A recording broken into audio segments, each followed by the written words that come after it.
Kabar terbaru datang dari dunia hiburan ketika desainer kondang Ivan Gunawan memastikan bahwa busana adat yang dipesan oleh pasangan Fujianti Utami Putri atau Fuji dan aktor sekaligus politisi muda Verrell Bramasta sudah rampung tepat waktu dan dipajang secara khusus dalam lemari kaca sebagai bentuk apresiasi terhadap karya busana tersebut. Momen ini menjadi sorotan karena dipandang bukan sekadar soal pakaian, melainkan simbol kesiapan mereka menghadapi berbagai acara besar mendatang, termasuk kabar rencana lamaran dan pernikahan yang terus bergulir di publik. Perhatian masyarakat pun makin meningkat, sebab penampilan mereka dalam balutan busana adat dianggap mampu memperlihatkan sisi serius dari hubungan yang selama ini banyak diragukan. Popularitas Fuji semakin tak terbendung di media sosial. Namanya muncul di hampir semua lini berita hiburan dan trending platform digital. Sebagai selebgram yang lahir tahun 2002, ia berhasil menguasai algoritma dengan konten yang selalu ramai diperbincangkan. Endorsement berdatangan, brand ternama menjadikannya ambasador, hingga kanal YouTube dan TikTok Live yang menghasilkan interaksi jutaan penonton setiap bulan. Keberhasilan ini menjadikan Fuji bukan sekadar figur publik, tetapi juga ikon generasi muda yang mampu mengubah ketenaran menjadi sumber pendapatan stabil. Hal ini menegaskan bahwa media sosial kini menjadi panggung nyata untuk membangun karir sekaligus kekayaan. Sorotan semakin panas ketika muncul perbandingan mengejutkan antara harta Fuji dengan Menteri Keuangan Sri Mulyani. Sejumlah media menyebut total kekayaan Fuji menembus 100 miliar rupiah pada akhir 2024 hingga awal 2025. Angka fantastis ini dipandang melampaui laporan harta kekayaan Sri Mulyani yang tercatat sekitar 79,84 miliar rupiah per Desember 2023. Meski jelas status dan sumber penghasilan keduanya sangat berbeda, namun publik tetap ramai membicarakan perbandingan ini, seolah menjadi tolok ukur baru bahwa dunia digital bisa menandingi kedudukan pejabat negara dalam hal akumulasi harta. Fenomena ini sekaligus memantik diskusi serius tentang bagaimana kekayaan influencer bisa menyalip pejabat negara. Sumber pendapatan Fuji ternyata sangat beragam, mulai dari endorsement yang nilainya bisa ratusan juta sekali kontrak, posisi sebagai brand ambasador produk kecantikan dan fashion, monetisasi dari YouTube yang terus bertumbuh, live TikTok yang memberi pemasukan harian, hingga bisnis kuliner dan fashion yang dijalankan bersama timnya. Bahkan ia turut melanjutkan label Vanessa WR yang dulu dimiliki mendiang kakaknya Vanessa Angel dan suaminya Bibi Adriansyah.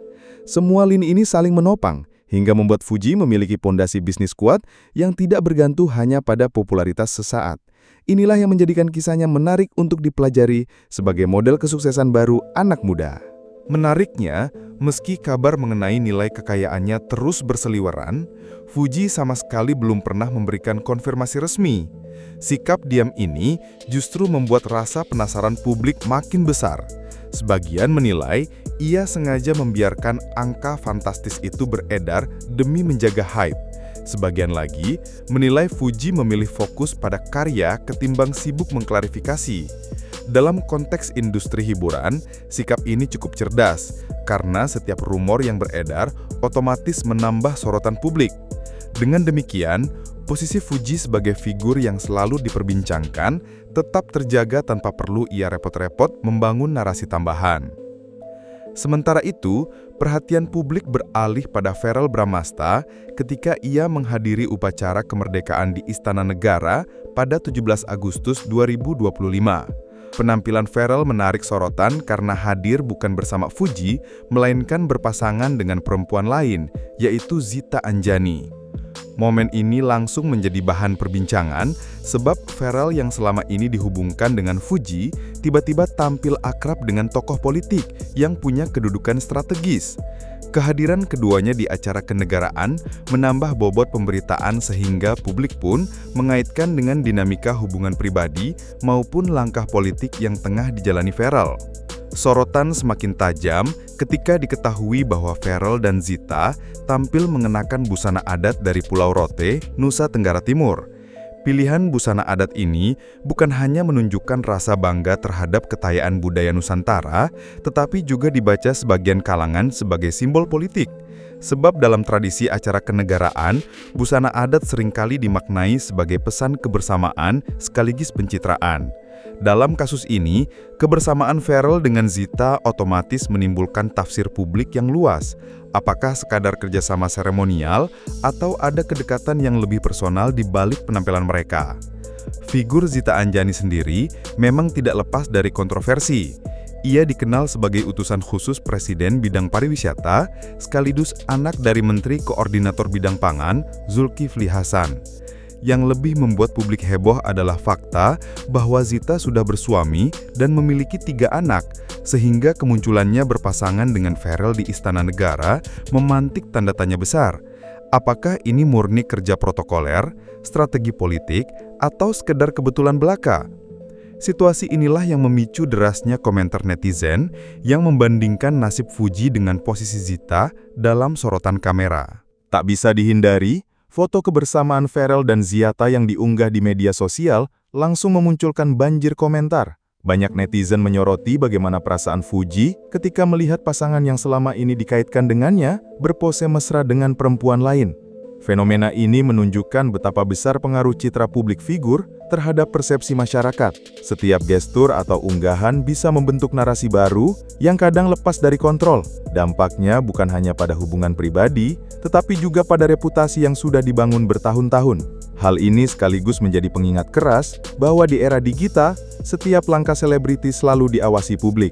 Dalam menghadapi situasi seperti ini, strategi menjaga citra menjadi ujian terberat seorang figur publik. Apakah mereka memilih menggunakan buzzer untuk meredam gosip atau tampil autentik dengan klarifikasi langsung? Keduanya punya risiko tersendiri. Publik bisa menganggap buzzer sebagai manipulasi, sedangkan keterus-terangan pun bisa memicu kontroversi baru. Pada akhirnya, figur publik seperti Fuji maupun Ferel harus menimbang langkah komunikasi dengan cermat, sebab di era informasi cepat, narasi yang salah kelola bisa merusak pencapaian besar hanya dalam hitungan jam. Inilah dilema nyata dunia hiburan modern.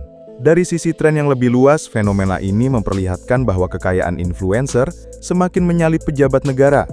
Prediksi banyak analis menyebut 5 tahun ke depan, jumlah figur digital dengan aset ratusan miliar akan meningkat pesat. Hal ini terjadi karena sistem ekonomi kreator memungkinkan skala global tanpa batas geografis. Berbeda dengan pejabat yang pendapatannya terikat aturan negara, artinya kita sedang menyaksikan pergeseran besar di mana media sosial menjadi jalur baru mobilitas ekonomi. Sekaligus membuka peluang generasi muda untuk meraih kekayaan yang sebelumnya hanya dimiliki elit politik dan pengusaha besar. Pada akhirnya, drama Fuji dan Ferel memberi pelajaran bahwa popularitas membawa 2 sisi. Di satu sisi mampu membuka pintu kekayaan fantastis dan kesempatan luas. Di sisi lain, gosip dan sorotan publik bisa menjadi harga mahal yang harus dibayar. Kisah mereka menunjukkan bahwa ketenaran bukan sekadar soal angka pengikut atau kekayaan, melainkan juga tentang bagaimana mengelola citra, menjaga hubungan, dan bertahan menghadapi badai rumor. Bagi publik, kisah ini tetap menarik diikuti. Namun bagi Fuji dan Ferel, tantangannya adalah membuktikan bahwa mereka bisa tetap eksis, bukan hanya karena gosip, melainkan karena karya dan kontribusi nyata.